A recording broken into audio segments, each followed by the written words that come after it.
கர்மா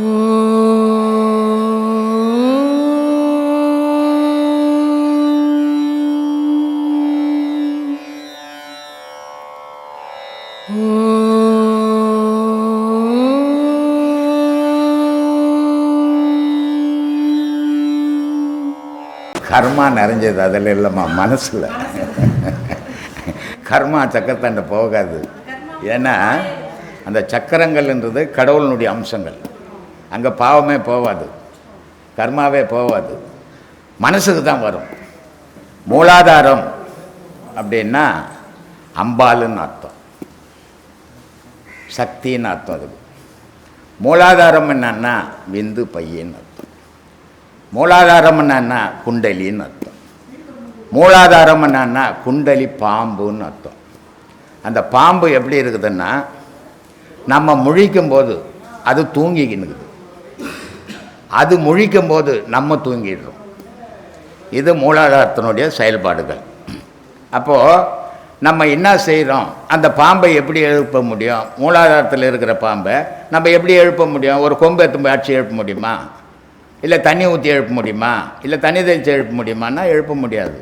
அப்போது நம்ம பிராண காற்றை உள்ளடக்கி ஊதும்போது அந்த பாம்பனுடைய தலையில் அந்த காற்று போய் படுது, படும்போது அது முழிக்குது. அப்போது நீயும் முழிச்சுங்கிற, அதுவும் முழிச்சுங்குது. இந்த ரெண்டும் முழிக்கும் போது ஞானம் கிடைக்குது. நீ தூங்கி அது முழிச்சுன்னு இருக்கும்போது தூக்கம் வருது, நீ முழிச்சுக்கின்னு அது தூங்கும்போது உலகம் தெரியுது. ஆனால் ரெண்டு பேரும் முழிக்கும் போது ஞானம் தெரியுது. இந்த ரெண்டு பேரும் முழிக்கிறதுக்கு தான் அந்த மூலாதார சக்திக்கு அந்த பிராண காற்றை செலுத்தணும். அது ஓம்ன்ற பிராண காத்தாக இருக்கணும். ஓம்னா என்ன? அகார உகாரம் மகாரம். அகார உகாரம் மகாரம்னா என்ன? அகாரம்னா அம்பாள், மகாரம்னா விஷ்ணு, உகாரம்னா சிவம். இந்த முப்பொருளும் ஒன்று சேர்ந்தால் தான் மனிதன் கடவுளாக மாற முடியும். அதுக்காக அந்த மூலாதாரம். அடுத்தது மணிப்பூரகம், பிரம்மா. மூலாதாரம் சூதிஷ்டானம். சூதிஷ்டானம்ன்றது என்ன அப்படின்னா விந்து வெளியேற இடம். உலகத்தில் கையில் கால் இருக்குது, தலை இருக்குது, எதுக்காவது உயிர்நிலைன்னு பேர் இருக்குதா? ஒன்றுக்கு போகிற இடத்துக்கு தான் உயிர்நிலைன்னு பேர். ஒன்றுக்கு போகிறதுக்கு தான் இருக்குது அது, ஆனால் அதுக்கு பேர் உயிர்நிலைன்னு பேர். ஏன்னா மனிதனுக்கு உயிர்ன்றதே விந்து. அந்த விந்து வெளியேற இடம் அந்த உயிர்நிலை. அந்த விந்து உலகத்தில் வெளியேறுச்சுன்னா ஜனத்தொகை பெருக்கலாம், சொந்த பந்தங்கள் பெருக்கலாம், உருவங்கள் வளரலாம். அதே விந்து மேலே போச்சுன்னா கடவுளை அடையலாம். அதனால் அகஸ்தியர் சொல்கிறார், விந்து நிலை தனை அறிந்து விந்தை கண்டால் விதமான நாதமது குருவாய் போகும். அந்தமுள்ள நாதமது குருவாய் போனால் ஆதி அந்தமான ஜோதி நீயாவாய். அப்போது இந்த விந்தை வெளியே விடாமல் உள்ள அடக்கி பிரம்மச்சரியம் கடைப்பிடிக்கிறேன் அப்படின்னு இருக்கக்கூடாது. அது அறியாமை. அது இப்போ ஒரு ஊரில் ஒரு கிணறு இருக்குது, அந்த கிணத்துல தண்ணி மொண்டுக்குன்னே இருந்தால் தான் சுரக்கிற தண்ணி நல்லாயிருக்கும். முள்ளலெல்லாம் அதுக்கு தண்ணி அப்படியே இருக்கட்டோன்னா அது பாழடைஞ்சு போயிடும். அப்போ அது பாழடையக்கூடாது. அது மாதிரி பிரம்மச்சரியம் கடைப்பிடிச்சிக்கிறேன்னு நோயை உண்டாக்கிறாங்க நிறைய பேர், வழி தெரியாது. அது ஒரு குருக்கிட்ட போய் அது மேலே ஒன்று ஏறிடணும், இல்லை வெளியேறிடணும். மேலே ஏறினாலும் ஆபத்து இல்லை, வெளியேறினாலும் ஆபத்து இல்லை. ஆனால் உள்ளவே ஒரு இடத்துல அது தங்க வச்சு ஏற்ற தெரியாமல் வச்சுருந்தா அதுவே நோயாக மாறிடும். அது மாதிரி நிறைய பேர் ஆகிப்போயிருக்கிறாங்க. இப்போ அந்த மாதிரி செயல்கள் இருக்கக்கூடாது. அதுக்காக அந்த விந்து தேவைப்படுது. அது சுதிஷ்டானம். மணிப்பூரகம் நம்ம சாப்பிட்ற உணவுகள், நம்ம குடிக்கிற தண்ணி, நமக்கு தேவையான பலம், இத்தனையும் உணவுல இருந்து தான் கிடைக்குது. உணவுன்னு ஒன்று இல்லைன்னா கடவுளால் கூட நம்மளை காப்பாற்ற முடியாது. அப்போ நம்மளை உலகத்தில் காப்பாற்றினுக்கிறது உணவு தான். அப்போ உணவே கடவுளாகுது. அந்த உணவை பதப்படுத்துது அந்த வயிறு, மணிப்பூரகம்ன்ற இடம். அந்த மணிப்பூரகம்ன்றத்தில் உணவை பயன்படுத்தி ரத்தமாகவும் மஜ்ஜையாகவும் விந்தாகவும் மாற்றுது. கழிவு பொருளை வெளியே தள்ளிட்டு தேவையான பொருளை உள்ளே வச்சுது. இதனுடைய வேலை மகாவிஷ்ணு. இப்போ இந்த மிஷினெல்லாம் ஓடணும்னா அதுக்கு சூடு வேணும், கரண்ட்டு வேணும், அதுக்கு இருதயம் வேணும். அதனால் மூலாதாரம், சுதிஷ்டானம், மணிப்பூரகம், அந்த இருதயம் சூடு கொடுக்குற இடத்துக்கு அநாகதம்னு பேர். அந்த அநாகதத்தினுடைய செயல் என்னன்னா ரத்தம், காற்று, இது ரெண்டையும் கலந்து ஏற்றுது உடம்புல. கெட்ட ரத்தத்தை வலிக்குது, அதை கழித்து தள்ளிடுது. நல்ல ரத்தத்தை ஏற்றி உடல் முழுக்க பரவுது. அந்த சூடும் காற்றும் இல்லைன்னா ரத்தம் பாயாது, அப்படியே நின்று கட்டி போயிட்டோம். அதனால் அநாகதம்ன்றது உடல் முழுக்க மூளை வரைக்கும் அந்த ரத்தத்தை பாய்ச்சும் பண்ணுது. அதனால் அநாகதம் முக்கியம். நெருப்பு பகுதி அது. காற்று பகுதி தொண்டைக்குழி விசுத்தின்னு பேருது. இந்த காற்று இல்லைன்னா நமக்கு மூச்சே இல்லை. மூச்சு இல்லைன்னா உடலுக்கு சூடே இல்லை. அப்போ உடலுக்கு சூடே இல்லைன்னா நீரே தேவைப்படாது. அப்போ இது அத்தனையும் சேர்த்து செய்கிறது அந்த மூச்சு விசுத்தின்ற பேர். ஆக்ஞை அது சுழுமுனை. அந்த சுழுமுனையில் இந்த தொண்டைக்குழியோட ஓடிங்கிற காற்றை முதுகுத்தண்டு வழியாக பின்பக்கமாக ஏற்றி அந்த சுழியில் அதான் சரங்குத்தின்னு பேர். அது சரங்குத்தின்னா வெளியெல்லாம் போய் குத்தக்கூடாது, உள்ளே குத்தம். சரம்னா உயிர் மூச்சு. அதை எடுத்துன்னு போய் புருவத்தில் குத்தும்போது பதி அதுக்கு பேர். அந்த பதி திறந்தால் கடவுளை பார்க்கலாம். இதை தான் இயேசுநாதர் சொன்னார், தட்டுங்கள் திறக்கப்படும், கேளுங்கள் கொடுக்கப்படும். அதை மூச்சு ஏற்றுமா எங்கே தட்டினீன்னா அது திறக்கும். திறந்தா இறைவன் தெரிவான். நீ தேவையானது இறைவன்கிட்ட கேட்கலான்னு. ஊரா மட்டும் ஊட்டக்க தட்டுறதில்லை. அது மாதிரி இந்த 6 ஆதார சக்கரங்கள் அந்த மாதிரி. இது 6ம் மனிதனுக்குள்ளே கட்டுப்பட்டது. ஆனால் மனித நிலை தாண்டி சகசாரம். சகசிராரம் போனீங்கன்னா மனித நிலை மறந்து போய் இறைநிலைக்கு போயிடுவேன். அப்போ மனிதர்கள்லாம் தெரியும் உனக்கு அந்த இது இருக்காது. பாசம், உணர்வுகள், பழக்கம் அதெல்லாம் வச்சுக்க மாட்டேங்க. சகசிராரத்தினுடைய நிலை கடவுள் நிலை. ஆண்களுக்கு விந்து ஏற்றி கொண்டு போகிறோம். அதே போல் பெண்கள் கூட அது பெண்கள் எப்படி பிறந்தாங்க? பெண்கள் சும்மா மண்ணை பொச்சு வச்சாங்க. எல்லாருக்கும் 2 பேருக்குமே விந்து உனக்கு, அவங்களுக்கு அதே விந்துக்கு பேர் சுரோனிதன் பேர். 2 பேருக்கும் இருக்கிறதால தான் ஒரு குழந்தைய வரும். ஒருத்தர் விந்து வச்சுக்கலாம் குழந்தை வந்துடாது. நியூட்ரல் பேஸ் மட்டும் தான் லைட் எரியாது. நியூட்ரலும் ஒன்றும். நியூட்ரல் பொம்பளை, பேஸ் ஆம்பளை. அதனால தான் ஆம்பளை வம்சத்தில் கொல்லி போடணும். அதனால் 2 பேருக்கிட்டும் சக்தி இருக்குது. நம்மக்கிட்ட தான் சக்தி. நான் தான் எல்லாம் நினைக்கக்கூடாது. பெண் இல்லைன்னா ஆணுன்றவனே ஒருத்தன் இருக்க மாட்டான். ஆண் இல்லைன்னா பெண்ணுன்றவளும் ஒருத்தருக்கு உபயோகப்பட மாட்டான். அதனால் உலகத்தில் ஆணும் பெண்ணும் சக்தியும் சிவம்னு அதுக்கு தான் வச்சுக்குது. அதனால் 2 பொருளும் சமமான பொருள் தான். ஆணை அடிமைப்படுத்தி பெண் வாழறதோ, பெண்ணை அடிமைப்படுத்தி ஆண் வாழறதோ 2மே சரியான வாழ்வே கிடையாது. அது அடிமை வாழ்வு. அந்த மாதிரி வாழக்கூடாது. உங்கள்கிட்ட இருக்கிற சக்தி பெண்ணுக்கிட்ட உங்குது, பெண்ணுக்கிட்ட இருக்கிற சக்தி. ஆனால் உன்னை விட பெண்ணுக்கிட்ட சாமர்த்தியம் ஜாஸ்தி. நீ 2 குழந்தை பேத்துட்டு உன் பொண்டாட்டி செத்து போச்சுன்னா அந்த 2 குழந்தைய உருப்படியாக காப்பாற்றவே முடியாது உன்னால். ஆனால் நீ செத்து போட்டின்னா உன் பொண்டாட்டி அழகாக காப்பாற்றிடுவோம் அதை. அப்போ உன்னை விட சாமர்த்தியசாலி பெண்ணு. அதனால் யாருக்கிட்டும் எல்லாருக்கும் ஒரு சமமான எண்ணம் தான். எல்லாம் இருக்குதுப்பா. உடல் உனக்கு எங்கே நீ வச்சுக்கிற உடல் ஏது உனக்கு? பெண் கொடுத்த உடல் தான். ஆண் கொடுத்தது உயிர் தானே. அப்போ உடல் யார் கொடுத்தது? உடல் இல்லை. அந்த பெண் உடல் கொடுக்கலன்னா உன் உயிர் அதில் தங்குமா? அதனால 2 அவசியம், 2 பேரும் அவசியம். சரி சார், இப்போ விந்து நம்ம ஏத்துறன்னு சொல்றீங்க. அது மேலே ஏறி போயிட்டு அது என்ன பண்ணுது? அதெல்லாம் அவ்வளோ சீக்கிரத்தில் நீ தெரிஞ்சுக்க முடியாது. உபதேசம்லாம் வாங்கி உச்சத்துக்கு வா. அப்போ கேளு அந்த கேள்வியை. சும்மா 1ஆம் கிளாஸ்ல MA புக்கு போடாத. அப்படி போனீங்கன்னா ஒன்றுமே புரிஞ்சுக்க மாட்டீங்க. ஒன்றா படி. ஒரே நேரத்தில் படிச்சுன்னா மூலிகையே எட்டாது. அது சொல்லுங்க. இந்த பழமொழி ஒன்று சொல்லுவாங்க, சும்மா வந்த மாட்டை நிலாவில் கட்டி ஓட்ட அப்படின்னு சொல்லுவாங்க. இவனுடைய மாடாக இருந்ததுன்னா 2 ஓட்டு ஓட்டிட்டு கட்டி தீனி போட்டு தண்ணி வச்சு கட்டிடுவான். ஓசியில் பக்கத்து வீட்டுக்கார மாட்டை கொஞ்சம் வேலைக்கு எடுத்து போறேன்னா இஷ்டத்துக்கு ஓட்டுவானோ ராத்திரிக்கெல்லாம். அந்த மாதிரி நீ ஓட்டாத என்ன?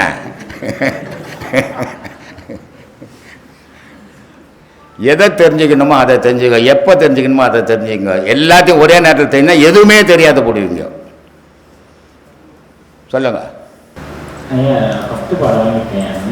அதை பாடம் பண்ணிட்டு இருக்கேன். பட் என்ன ஆகுதுன்னா எண்ணங்கள் அப்படியே மோதிட்டே இருக்கு. வேற எண்ணங்கள் வந்துட்டே இருக்கு. அது சரியாக கவனத்தை செலுத்த முடியல அந்த பாடத்தில். அதுக்கு என்ன 24 மணி நேரம் நீ அதையே நினைக்கணும். மற்ற எண்ணங்களை வர வச்சுக்கூடாது. ஏற்கனவே 1000 எண்ணம் உனக்குள்ளே இருக்குது. இப்போ அதெல்லாம் வெளியே போகணும்னு சொன்னால் உன்னுடைய மனசை முதல்ல சுத்தப்படுத்தணும். இது சுத்தப்படுத்துறதுக்கு கிட்டத்தட்ட ஒரு 6 மாதம் 1 வருஷம் ஆகிடும். ஏன்னா ஒரே நாளில் ஒரு எத்தனையோ கோடி வருஷமாக பிறந்து வளர்ந்து எண்ணங்களை உருவாக்கி வச்சுன்னுக்கிறேன். அது ஒரு நாளில் ஒரு பாடம் வாங்கினோன்னு ஒரு கூட்டு ஏங்க என்கிட்ட எண்ணெல்லாம் போலன்னு போகாது. அதுக்கு காலங்கள் தேவைப்படுது. அவ்வளவும் அழிக்கணும். அது அழிஞ்சால் இந்த எண்ணங்கள் வராது. இது இப்போ ஐயப்பன் நான் பார்க்குறேன், பார்க்கப்படும் பொருள், பார்க்கப்படும் கருவி கண்ணு. ஆனால் அதை பார்க்கறது யாரு? இப்போ அந்த பொருளை பார்க்குறேன், அது ஒரு பொருள். கண்ணால் பார்க்க கண்ணு ஒரு கருவி தெரியுது. ஆனால் உள்ளேருந்து அதை பார்க்க வைக்கிறது யாரு? ஆன்மா. ஆன்மான்ற ஒரு கருவி இல்லைன்னா உன் கண்ணும் உதவாது, அந்த சிலையும் உதவாது. சொல்லுங்க. நீ பேசுகிற இப்போ கேட்டே எது கேட்டுது? உன் வாய் கேட்டுதா, உன் ஆன்மா கேட்டுதா? வாய் கருவி கேட்டுங்க. செத்து போனவனுக்கு பேசுமா வாயே? அப்போ எது பேசுது? உள்ளே இருந்து பேசுது. அது உள்ளே இருக்கிற வரைக்கும் தான் நீங்கள் இருப்பீங்க. அது வெளியே போனால் நீங்கள் இருக்க மாட்டீங்க. அதனால் உள்ளகிற பொருள் தான் பார்க்குது, உள்ளகிற பொருள் தான் கேட்குது, உள்ளகிற பொருள் தான் மோறுது, உள்ளகிற பொருள் தான் பேசுது. இந்த உடம்புல கல்லீரல் நிறைய இருக்கு. இந்த ஃபேக்டரி இயக்குவது யார்? ஆன்மா. முப்பொருளாக இருந்து இயங்குது. மூச்சு, ஜீவன், ஆன்மா 3 பொருளாக இருந்து இயங்குது. ஒரு பொருளாக ஏற்க முடியாது. அதை அந்த ஆன்மாவை பார்க்க முடியுமா? பார்க்க முடியாது அவ்வளோ சீக்கிரம். வயசு இல்லை உங்களுக்கு. 10 வயசில் வந்திருந்தால் பார்த்துடலாம். என்ன வயசு உங்களுக்கு? இனிமேல் எங்கே பார்க்குறது? ஏதோ முடிஞ்ச வரைக்கும் அடுத்த வாட்டியாவது பார்க்கறதுக்கு பயிற்சி பண்ணணும். அப்போ அடுத்த வாட்டி பார்க்கலாம். இல்லை இப்போ பார்க்க முடியாதுன்னு சொல்லிட்டாரு, நம்மளுக்கு வேணான்னா இதோட காலத்துக்கும் பார்க்க முடியாது, எந்த காலத்துலையும் பார்க்க முடியாது போடுவீங்க. அதனால் ஜாக்கிரதை செய்யுங்க. மனம் வந்து கண்களுக்கு புலப்படாத உயிர் அப்படின்னு சொல்லியிருக்கீங்க சார். ஆமாம் சாமி. அப்போ கோமா ஸ்டேஜில் இருக்கவங்களுக்கு மனம் இல்லை, இல்லை அப்போ ஆனால் உயிர் இருக்குல்ல? உயிர் இருக்கும், மனம் இல்லை. அப்போ அது எப்படி சார்? ஆமாம் சாமி. இப்போ நான் என்ன அதையே சொல்லியிருக்கிறேன் சாமி. உயிர்ன்றது பிராண காற்று. எண்ணங்கள் சேரும்போது தான் அந்த பிராண காற்றுக்கு பேர் மனம்னு ஆகுது அப்படின்னு சொல்லியிருக்கிறேன். அப்போது அவன் எண்ணமற்ற நிலையில் படுத்துங்கிறான், ஆனால் உயிர் மட்டும் ஓடிக்கினுக்குது. அது கோமா ஸ்டேஜ். ஆனால் எண்ணங்கள் சேரும்போது அவனுக்கு செயல் வந்துடும். அப்போ மனம் வந்துடுச்சுன்னு அர்த்தம். இப்போ 10 நேரம் கோமா ஸ்டேஜில் திடீர்னு அவனுக்கு மனம் வந்துடுச்சு. கோமா ஸ்டேஜ் தெரிஞ்சு மனசு பிரிஞ்சிடுச்சு. அதுலேருந்து பிரியும்போது அம்மா எங்கே இருக்கிறாங்க, அப்பா எங்கே இருக்கிறாரு, அண்ணன் எங்கே இருக்கிறான், தம்பி எங்கிறான், சம்சாரம் எங்கே இருக்கிறான். அப்போது மனம் வந்துடுச்சு. மனம் வந்ததால் செயலை விரும்புது. அப்போது மனம் இருந்தால் தான் உலகத்தின் செயல், மனம் இல்லைனா உலக செயல் இல்லை. ஆனால் இதில் ஞானிக்கும் அஞ்ஞானிக்கும் என்ன வித்தியாசம்னா, மனம் இல்லைன்னா அஞ்ஞானி பிணமாக மாறிடுவான். ஆனால் ஞானி என்ன பண்ணுறான், மனம் இல்லைன்னா ஞானியாக மாறி போகிறான். 2 பேரும் உயிர் இருக்குது. மனம் இருக்கிறவனுக்கும் உயிர் இருக்குது, ஆன்மா இருக்கிறவனுக்கும் உயிர் இருக்குது. ஆனால் இந்த மனத்தை எதுலேருந்து அது பிறந்ததோ அதில் எடுத்து இணைச்சிட்றான். இணைக்கிறதுக்கு அவனுக்கு குறைஞ்சது 50 வருஷம் 40 வருஷம் 30 வருஷம் தேவைப்படுது. அதை இணைச்ச பிறகு தான் அவன் மனம் இல்லாத நிலையில் வரான். அப்போ அவனுக்கு மனம் இல்லாத நிலையில் இருக்கிறவனுக்கு துன்பம் இன்பம் இல்லை, இரவு பகல் இல்லை, ஆரம்பம் முடிவு இல்லை, இப்படி வாழறான். இந்த மனம் இருக்கிறவனுக்கு இது எத்தனையும் இருக்குது. அதனால தான் பட்டினத்தார் ரொம்ப அழகாக சொன்னார், கடவுள் என்றவரை எங்கேயோ போய் தேடுறான்டா, எதுலையோ போய் தேடிங்க இருக்கிறான். அவன் விருப்பத்துக்கு அவன் மனசு எப்படிலாம் விரும்புதோ அப்படிலாம் தேடுறான். ஆனால் கடவுள் அப்படியா இருக்கிறான்னா இல்லைடா, அவன் ஒரே விதமாக தாண்டா இருக்கிறான் அப்படின்றான். எப்படிப்பா தேடணும்? உள்ளுக்குள்ளவே உணர வேண்டும். எங்கே உணரணும்? உனக்குள்ளவே உணரணும். நான் யார், நான் எதுக்கு பிறந்தேன், எதுக்கு வளர்ந்தேன், எனக்கு வயசாகிடுச்சு. இப்போ என்னை எல்லோரும் என்ன பண்ணுறாங்க, டே பையான்னு கூப்பிட்டாங்க, குழந்தைன்னு கூப்பிட்டாங்க என்னை இளமையில். அப்புறம் என்னங்க வாங்க போங்க வாயா போயானுங்க. இப்போ வா தாத்தா போ தாத்தா. இந்த 3 பிறப்பு எதுக்கு எனக்கு? இந்த 3 நிலைக்கு தாண்டி மரணம்னு ஒன்று இருக்குது, அது ஏன் வரணும்? இந்த சாகரத்துக்கோசமாக நான் பிறந்தேன் அப்படின்னு தனக்குள்ளவே சிந்திக்க ஆரம்பிச்சிங்கன்னா உண்மைகள் விளங்கிடும். செத்தது எது அப்படின்றது புரியும். இப்போ என்ன நினச்சின்னுக்கிறோம், செத்துடுறோமே, நம்ம பொண்டாட்டியை விட்டுடுறோமே, நம்ம சொத்தை விட்டுடுறோமே அப்படின்னு நினைக்கிறீங்க. சாகவே இல்லை. நீங்கள் சத்தா பிறக்க போகிறதே இல்லை. நீங்கள் செத்துட்டா பிறக்க போகிறதே இல்லையா? அப்போ சாகவே இல்லை நீ. அப்போ எது சாகுது? உடல் தாண்டா சாகுது, உன் ஆன்மா சாகவே இல்லைடா.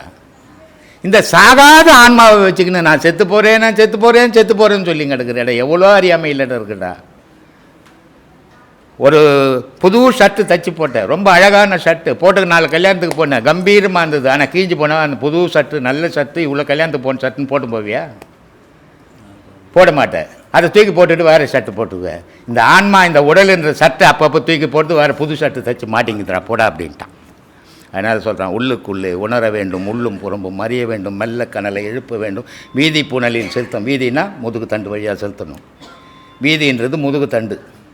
வீதி புனலில் செலுத்த வேண்டும். கள்ள புலனைந்தும் கடிந்து விட்டு, கள்ள புலனாம் திருட்டு போகிற புலன்கள்லாம் இது. அதனால் இது 5ஐயும் அழிச்சிட்டு ஆன்மாவோடு இணைஞ்சிட்றா. அதாண்டா கடவுளை பார்க்கறதுக்கு வழின்ட்டான். இப்படி போனோம். இது பேசணும். இப்போ 2 நிமிஷத்துல இவ்வளோ விஷயத்தை பேசி முடிச்சிட்டேன். ஆனால் இது 2 நிமிஷத்தில் பேசின விஷயங்கள் முடியுமா அப்படின்னா 2 பிறவி கூட தேவைப்படலாம். இதுக்கு 8 வயசில் ஞானசம்பந்தருக்கு ஞானம் பிறந்தது. 8 வயசு, ஒன்றுமே தெரியாது, கடவுள் ஒன்று இருக்குதா இல்லையான்னு தெரியாது அவருக்கு. அந்த வயசில் அவருக்கு ஞானம் பிறந்து போச்சு. 80 வயசுலேயும் ஞானம் பிறந்தது அப்பருக்கு. காஞ்சிபுரம் வராங்க, ஞானசம்பந்தர் வந்துக்கிறாரு. ஞானசம்பந்தரை பல்லக்கில் வச்சு தூக்கின்னு போகிறாங்க. 8 வயசு குழந்தைய 60 வயசு 70 வயசு 40 வயசுக்காரன் பல்லக்கில் தூக்கின்னு போகிறான். ஏன்னா அவர் நடக்கக்கூடாது, தெய்வ குழந்தை அது அப்படின்னு தூக்கின்னு போகிறான். அப்போ அவர் பல்லக்கில் இருந்து சொல்கிறாரு, அப்பர்னு ஒருத்தர் இருக்கிறாரு, திருநாவுக்கரசர்னு ஒருத்தர் இருக்கிறாரு, அவரை நான் பார்க்கணுன்றாரு. அதை அவரும் பல்லக்கு சுமந்துன்னு போயின்னுக்கிறார். அதுலேயே அவர் தூக்கின்னு போகிறார். அப்போ சொல்கிறாரு, அடியே நீங்கள் தான் இருக்கிறேன் சாமி அப்படின்றாரு. இறக்குடா நீட்டு, என்ன பாவத்தை பண்ணிட்டியே, எனக்கு பாவத்தை சேர்த்துட்டியே, உன் வயசுக்கு என்னை தூக்க தகுமா அப்படின்றாரு. இல்லை ஐயா, நீ தாய்ப்பால் குடித்தவன். தாய்னா இங்கத்தி தாய், பெற்ற தாய் இல்லை, அங்கத்தி தாய், உண்மையான தாய், அது ஒரே தாய் தான் உலகத்துக்கு. அந்த அமிர்தத்தை குடிச்சதால உங்களை தூக்கத்தில் தவறு இல்லைன்றார். அதுக்கப்புறம் 2 பேரும் சேர்த்து போகிறாங்க. இனிமேல் உங்களை யாருமே திருநாவுக்கரசர்னு கூப்பிடக்கூடாது, அப்பர்னு கூப்பிடணும், அவர் தான் பேர் வச்சது. ஆனால் அப்படிப்பட்ட மகானுக்கு திருக்காட்டுப்பள்ளியில் மனஸ்தாபம் வந்துடுச்சு. அடைச்சி வச்ச இந்த கோவிலை இவர் 10 பாட்டு பாடி திறக்கிறாரு, அவர் ஒரு பாட்டு பாடி மூடுறாரு. அப்போது அங்கே 2 அவ்வளோ பெரிய மகானுக்கு கூட சின்ன சஞ்சலம் வந்துடுச்சு. ஐயா, இனிமேல் நீங்கள் 2 பேர், நம்ம 2 பேரும் ஒன்றா உதவாது, ஏன்னா வேற்றுமை வந்துடுச்சு. உங்கள் வழியில் நீங்கள் போங்க, என் வழியில் நான் போகிறோம், பிரிஞ்சிட்டாங்க 2 பேரும். இப்படி மகானுக்கே இந்த வேற்றுமை இருக்கும்போது அஞ்ஞானிக்கு வேற்றுமை வராதா? சாதாரண விஷயம். எப்போ வராது? எப்பெல்லாம் மகானுக்கு கூட மனம் வரும்போது வேற்றுமை வரும். எப்பெல்லாம் இந்த மனம் போய் ஆன்மாவோடு சேரும்போது வேற்றுமை போயிடும். ஏன்னா உலகம் ஒன்றாவே தெரியும் அவனுக்கு. உலக மக்கள், உயிரினம் எதுவும் தெரியாது, கடவுள் மட்டும் தெரியும். அங்கே எங்கே வேற்றுமைக்குது?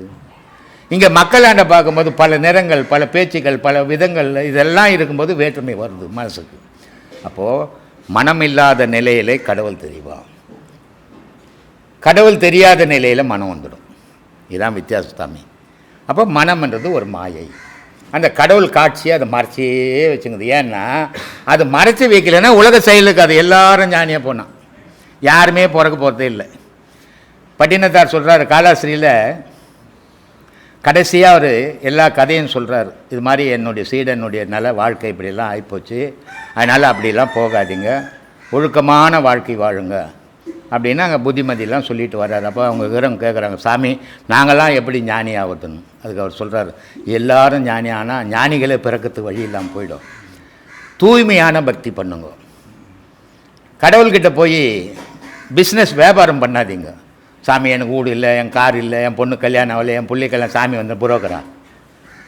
இது அறியாமையில் அவங்க போய் பணாத்தின்னுக்கிற விஷயம். இது அஞ்ஞானம். இது மெஞ்ஞானத்தினுடைய தெளிவுன்னா இது ஏன் நடக்கலை, இதுக்கு ஏதோ ஒரு காரணம், முன் பிறவினோட தொடர்பு இருக்குன்னு தெரிஞ்சுக்கிறது மெஞ்ஞானத்தினுடைய நிலைமை. அஞ்ஞானத்தில் இது தெரிஞ்சிக்க முடியாத, கடவுள்கிட்ட போய் சொல்லிட்டோம்னா அவர் எல்லாத்தையும் பார்த்துப்பார் அப்படின்ற நம்பிக்கை, அது அஞ்ஞானம். இப்படி 2 விதமாக உலகத்தில் ஊடாடிக்கின்னு இருக்குது. இந்த 2 விதத்தில் அஞ்ஞானத்திலேருந்து மெஞ்ஞானத்துக்கு வரணும்னா தன்னை உணர கற்றுக்கணும். அதுக்கு ஒரு சரியான உணர்த்தை குரு சொல்லி கொடுக்குற மாதிரி செய்யணும். குரு சொல்லி கொடுத்துட்டாருங்க எல்லாம் எனக்கு தெரியுங்கன்னா எவனும் ஒன்றும் தெரிஞ்சிக்க முடியாது. நீங்கள் பிறவிகளை பற்றி சொல்கிறீங்க, அடுத்த பிறவி போக முடியுங்க என்ன பிறவிக்கு. ஆனால் அறிவு மனநல பிறப்பது அறிவுன்னு சொல்கிறாங்களா? அவை சொல்லுது. ஆமாம், அதுவும் என்ன சொல்லுது தெரியுமா? சாதாரணமாக சொல்லல, அது சும்மா சொல்லுது. அரிது மனிதராய் பிறத்தல் அரிது, கூன் குருடு செவிடு பேடி நீங்கி பிறத்தல் அது. ஆடாடாடா, மனுஷனாக பிறகுது அற்புதமான பிறப்புப்பா.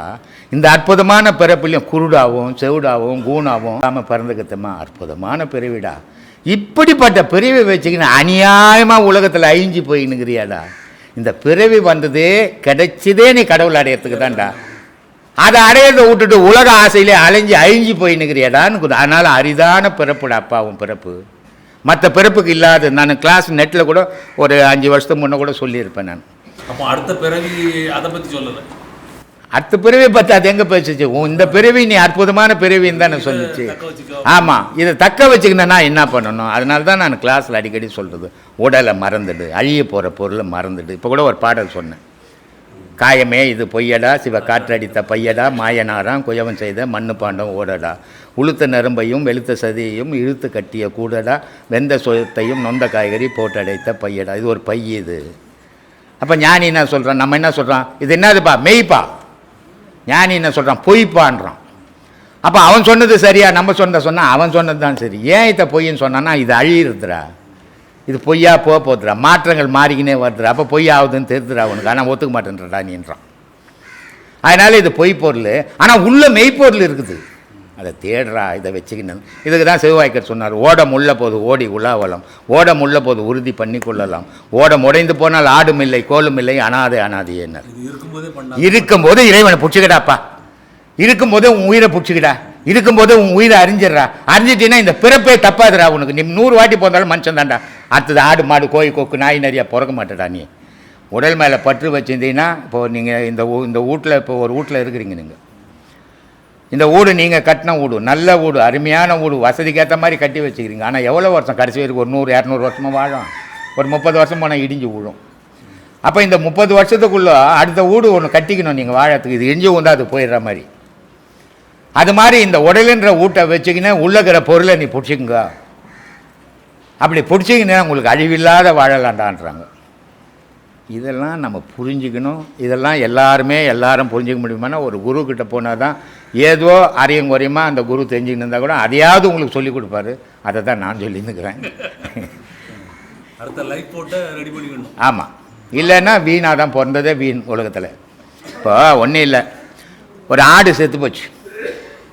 உடனே என்ன பண்ணுறான், செத்து போன உடனே அது ஒரு 2 நாள் 3 நாள் ஆகிட்டு இருந்தால் தான் எடுத்து போய் பொச்சிடுவான், தோலை மட்டும் உரிச்சிக்கணும். அப்போது அந்த ஆடு செத்து போய் கூட உதவுது. ஒரு மோளம் கட்டுறான், ஒரு பம்பை கட்டுறான், எல்லாத்துக்கும் பயன்படுத்துகிறான். ஒரு கோழி செத்து போச்சு, உடனே போட்டு சட்டியில் 1.5 கிலோ மிளகாத்தூளை போட்டு வேக வச்சு 3வது வீட்டு வாசனை வர மாதிரி ஆக்கி தொண்ணுக்குன்னுக்குறான். இது செத்து இவ்வளோ அற்புதமான உடல் செத்து போனால் ஊர் உள்ளே பொதிக்கலைங்க. ஆடு மாடை ஊர் உள்ளே பொதிக்கிறான். இவனை ஊரை விட்டுல தள்ளி ஏற்ற போகிறான். இருக்கும்போது நைனா உன்ன மாதிரி நைனாவே இல்லை நைனான்றான். பொண்டாட்டி சொல்கிறான், ஐயோ உலகத்தில் உன்ன மாதிரி பொறுத்தனையே நான் பார்த்தேன், ஏன்னா மொத்தமாக கொடுக்குறியா? கொடுக்கலன்னா ராத்திரி விட்டு கட்ட தான் உனக்கு. அதனால் உன்ன மாதிரி பொறுத்தனே இல்லைன்றான். உன் பொண்ணு சொல்லுது, எப்பா உன்ன மாதிரி அப்பா யாருப்பா இந்த உலகத்தில் அப்படின்னு. இவ்வளோ புகழ்ந்த உடல் விழுந்த ஒன்று ஊருக்கு வெளியே தூக்கின்னு போகிறான். ஆடு மாடை ஊரு உள்ளே பொதிக்கிறான். ஆனால் உன்னை இவ்வளோ புகழ்ந்துட்டு ஊருக்கு வெளியே ஒரு நாளானா யோசித்து பார்த்தீங்களா? பார்க்கவே இல்லை. ஓஹோ நான் இப்படி நான் அப்படின்னு தானே சொல்லிங்கிறீங்க. காரணம் எதுக்குமே அதான் சொல்கிறான் பாம்பாட்டி. டேய் ஒரு பிளாஸ்டிக்லாம் ஒஞ்சி போனால் கூட எதுவுமே போட்டினா ஒரு 4 நாள் கொடுப்பான்டா, அதை இன்னொரு பொருளாக செய்திருவான்டா. நீ ஒஞ்சி போனால் என்னடா கொடுப்பான்? உடையத்துக்கு முன்னே உருவாக்கிக்கிட்டா உன்னன்னா. இதை தான் சாமி நான் சொல்லிங்கிறேன். நான் கடவுளை எங்கேயும் வெளியே தேடுன்னே சொல்ல மாட்டேன். இந்த கோயிலுக்கு போ அந்த கோயிலுக்கு போ பரிகாரம் கரிகாரம் இதெல்லாம் நான் சொல்கிறதுக்குள்ள எனக்கு நம்பிக்கையும் கிடையாது. கடவுள் மனுஷனுக்குள்ளே இருக்கிறேன், அது ஊர்ஜிதமான உண்மையா நான் உணர்ந்தேன், பார்த்தேன், அனுபவிச்சேன். அதை எல்லாரும் அனுபவிங்கன்றதுக்காக தான் இந்த நெட்டில் பேசினுக்கிறேனே தவிர நான் ஏதோ கதை சொல்லி பொழுப்பு நடத்தணும்னு எனக்கு அவசியமே கிடையாது. ஏன்னா எனக்குன்னு ஒரு தொழில் கொடுத்துக்குறான், எனக்கு ரிட்டையர்மெண்ட்டுக்கு தான் சம்பளம் கொடுத்துக்குறான், பென்ஷன் கொடுத்துக்குறான், எல்லா வசதிகளையும் எனக்கு கொடுத்துக்குறான். நல்ல பிள்ளைங்க நல்ல மருமகளுங்க உட்காந்தன்னா எல்லாம் செய்து போடுறேன். நான் என் ட்ரௌசரை கூட இது வரைக்கும் துவைச்சதில்லை. இவ்வளோ வயசில் மருமகளுங்க தான் துவைச்சி போடுறாங்க. நான் உட்காந்தேன்னா தண்ணி சுடு தண்ணி தான் கொடுப்பாங்க, பஸ் தண்ணி கொடுக்க மாட்டாங்க, தண்ணி வச்சு ஊற்றுவாங்க. இந்த மாதிரி மருமகளுங்க பிள்ளைங்க அமையறதுக்கு நான் எந்த பிறவியில் புண்ணியம் பண்ணணும் எனக்கு தெரியாது. ஆனால் இந்த பிறவியில் நடந்துக்கிட்டு இதெல்லாம் இந்த மாதிரியான வாழ்க்கை நீங்களும் வரணும் வாழணுன்றதுக்காக தான் இவ்வளவும் சொல்லின்னுக்கிறேன். இப்போ வந்து குறைபாடு உள்ள குழந்தைங்க பிறக்கிறாங்க. எனக்கு குறைன்னு ஒரு சிலவங்களுக்கு தெரியும், கால் ஊனமோ கை ஊனமோ எதோ குறையே தெரியாத ஒரு சில குழந்தைங்க பிறக்கிறாங்க. மூளை வளர்ச்சி இல்லாத, ஆட்டிசம், ஹைப்பர், இந்த மாதிரி ஸ்பெஷல் ஸ்கூலில் போனால் எவ்வளோ கோராமைகள் இருக்குது. அந்த ஆன்மா என்ன பண்ணிட்டு வந்தது? ஆன்மா கடவுள்னா அந்த ஆன்மா என்ன? அது கடைசியாக எங்கே போகும்? அதுக்கு வந்து மேலே துணி இருக்கிறதும் தெரியாது, நல்லது கெட்டது தெரியாது. இது எதனால் இந்த படைப்பு? இது அவங்க பெற்றவங்களுக்கு கொடுக்குற பாரமா? இல்லை அடுத்தவங்க பார்வைக்கு இன்னொன்று புள்ள ஒழுங்காக இருந்ததுன்னா உன்னை பிடிக்க முடியாது. இந்த ஏழனை சொல்லலாம் வாங்கின்னு ஒவ்வொருத்தவங்க நினைக்கிறாங்க, என் பிள்ளைய நான் எப்படி வளர்த்தேன் தெரியுமான்னு சொல்லிட்டு. ஆனால் அந்த குழந்தைக்கு சாப்பாடு ஊட்டி 20-30 வயசு வரைக்கும் சாப்பாடு ஊட்டி மோஷன் போகிறத கழுவிக்கின்னு இன்னும் எவ்வளோ தாய்மார்கள் இருக்கிறாங்க. ஆனால் அவங்களுக்கு அது தண்டனையா? இல்லை அவங்க தான் கடவுளோட படைப்பு, கடவுளே அவங்களுக்கு வந்து பிறந்திருக்காங்க, அவங்க நல்ல அம்மா அப்பா, அவங்கள காட்டின்னு அந்த குழந்தைய யாரும் வளர்க்க முடியாதுன்னு இவ்வளோ வார்த்தைகள்லாம் வருது. இது மேல் பூச்சா? இதோட அர்த்தம் என்ன? எதனால் இந்த குழந்தைங்க படைக்கிறாங்க? நான் பாவம் பண்ணால் எனக்கு கை கால் ஊனும். நான் அதை 4 பேரை பார்க்கும்போது ஐயோ நான் இல்லையே அப்போ நான் என்ன பண்ணணும்? நான் என்ன பண்ணனே எனக்கு தெரியல. நான் இப்படி இருக்கேன்னு எனக்கே தெரியல. இது என்ன ஆன்மா? இது என்ன படைப்பு? இதோட விளக்கம். நல்ல கேள்விகள் தாம்மா. நல்லா இருந்தவங்க எதுக்காக இந்த உலகத்தில் பிறந்தாங்களோ, உடல் ஊனமாக இருந்தாலும் இல்லை வேறு விதமான பிறவிகள் இருந்தாலும் எந்த பிறவிகளாக இருந்தாலும் அவங்கவுங்க செஞ்சதை கொண்டு வந்து இங்கே அனுபவிக்கிறதுக்காக வந்தது தான். அது இந்த மனுஷனுக்கு மட்டும்தானா? மனுஷனுக்கு மட்டும் இல்லை, இங்கே பிறந்த எல்லா உயிருக்கும் பொதுவானது. எல்லா முன்வினைன்னு ஒன்று இல்லாமல் முன்ன எதுவும் விதைக்காமல் இங்கே எதுவும் முளைக்கவும் முளைக்காது, தானாக எதுவுமே முளைக்காது. முளைக்கிறதுக்கு காரணமான ஒரு பொருளாக இருக்கும். ஆனால் இப்போ அதை நினச்சி நம்ம வேதனை பண்ணலாமா? நடந்து வந்துட்டாங்க. இது ஒரு சவால் என் வாழ்க்கையில். சாமி, எனக்கு நான் இப்படி கஷ்டப்படுறேன்னு எனக்கு தெரியாதே. என்னை 4 பேர் ஒரு மாதிரி பார்க்குறாங்க, எனக்கு ஜொல்லு ஒழுவும். என் அம்மாவுக்கு தெரியும் என் குழந்தைய ஒரு மாதிரி பார்க்குறாங்கன்னு. அந்த அம்மாவுக்கு மட்டும்தான் தெரியும். நிறைய பேர் நான் சிங்கப்பண்ணுன்னு சொல்கிறாங்க. குழந்தை நடக்க முடியாது, அந்த அம்மா தூக்கின்னு ஓடுவாங்க. பஸ்ஸில் இடம் கொடுக்க மாட்டாங்க, ஒரு மாதிரி ஏழை பார்வைக்கெல்லாம் அந்த அம்மா செத்து பிழைப்பாங்க. எவ்வளோ நான் கடந்து வந்திருக்கேன். எனக்கு என்னென்னா, இந்த குழந்தைக்கு நான் இப்படி கஷ்டப்படுறேன்னு அந்த குழந்தைக்கு தெரியவே தெரியாது.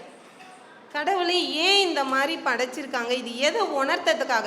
இவங்கள பார்த்து நல்லா இருக்கிறவங்க தெரிஞ்சுக்கணுமா, நம்மளுக்கு கை கால் நல்லபடியாக இருக்குது, அறிவு இருக்குது, உழைச்சி சாப்பிடவே கஷ்டப்படுறான், அந்த குழந்தைக்கு எதுவுமே தெரியல. அந்த குடும்பத்தையே ஏளனமாக வேற பார்க்குது இந்த சமூகம். இந்த சமூகத்திட்ட அந்த குடும்பம் எவ்வளோ அக்கம் பக்கத்துக்கிட்ட எதுவும் பேசுவாங்க தெரியுமா? அந்த அம்மா நல்ல ட்ரெஸ் போட முடியாது, பிள்ளை இப்படி இருக்குது, இவளுக்கு எப்படி மினிக்கிட்டு போகிறாங்க, எவ்வளோ சொல்லு.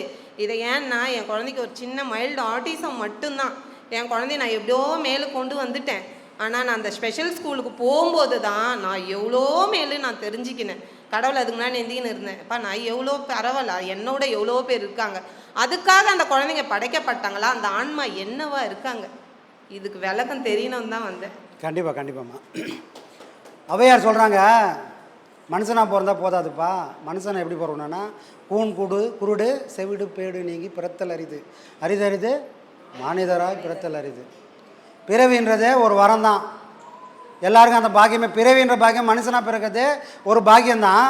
அந்த பாக்கியத்தில் கூட இந்த மாதிரி குறை எதுவும் இல்லாமல் பிறக்குது, அதோட பெரும் பாக்கியம்பா, அதோட அரியுது அப்படின்னு சொல்கிறாங்க. அப்போது இப்போ பிறந்துட்டாங்க, இதை வச்சு என்னப்பா பண்ணலாம்? கேலி பண்ணலாமா, கிண்டல் பண்ணலாமா, இல்லை விதியை நினச்சி நொந்துக்கலாமா?